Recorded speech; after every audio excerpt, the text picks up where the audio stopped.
জলপাইগুড়ি থেকে প্রায় 2 ঘন্টার পথ পেরিয়ে গাড়ি যত সামনের দিকে এগোতে শুরু করলো, শহরের কোলাহল যেন ধীরে ধীরে হারিয়ে যেতে লাগলো। গাড়ির জানলার কাঁচ তুললে তখন শুধু শোনা যাচ্ছে পাতার ফাঁকে হাওয়ার শব্দ আর অচেনা পাখির ডাক। দূরে সবুজে মোড়া পাহাড় আর নীল আকাশ, এইসবের মাঝে যেন এক রহস্যময় জায়গা, চাপড়ামারি জঙ্গল।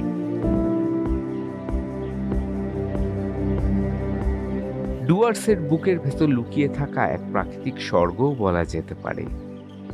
চারিদিকে শাল, সেগুন, শিমুল আর ঘন সবুজ বাঁশবন, যার ভেতরে লুকিয়ে আছে হাতি, বাইসন, হরিণ, ময়ূর আর অসংখ্য বন্যপ্রাণী।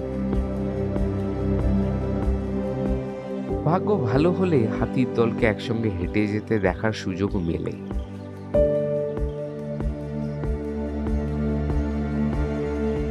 এইসবের পাশাপাশি লাটাগুড়ি থেকে চাপড়ামারির এই রাস্তায় দেখা যায় একাধিক চা বাগানও।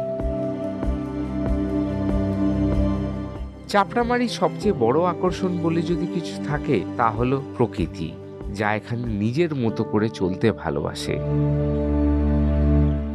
মানুষ এখানে শুধুমাত্র এক অতিথি, যেখানে মোবাইলের নোটিফিকেশন থেমে যায় আর শুরু হয় পাখির ডাক, যেখানে ক্লান্ত মন সবুজের ভেতরে গিয়ে একটু বিশ্রাম পায়।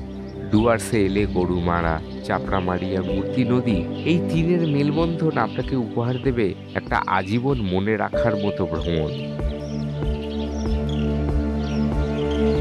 আর এই ভ্রমণের মাঝে পড়বে এক 4 ক্রসিং, যেখানে এসে আপনি ডিসিশন নিতে পারেন এবছরের ডেস্টিনেশন কি হবে।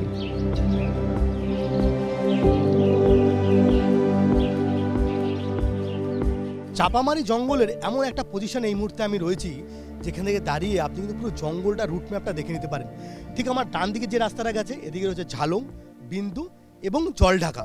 আর আমার বাদিকে যদি আমি একটু দেখতে পাই তাহলে দেখবো মূর্তি এবং লাটাগুড়ি। আর ঠিক আমার সামনের দিকে যে রাস্তাটা গেছে, এটা কিন্তু সোজা শিলিগুড়ি দিয়ে গেছে। তাই বলা যেতেই পারে চাপড়ামারি মানে শুধু ঘোরা নয়, চাপড়ামারি মানে নিজেকে প্রকৃতির সঙ্গে নতুন করে আবিষ্কার করা। যদি আপনি সত্যিকারের শান্তি খুঁজে থাকেন, সবুজের ভেতর নিজেকে হারাতে চান, তাহলে একবার হলেও চাপড়ামারি জঙ্গলে আসুন। প্রকৃতি এখানে কথা বলে নিঃশব্দে কিন্তু গভীরভাবে।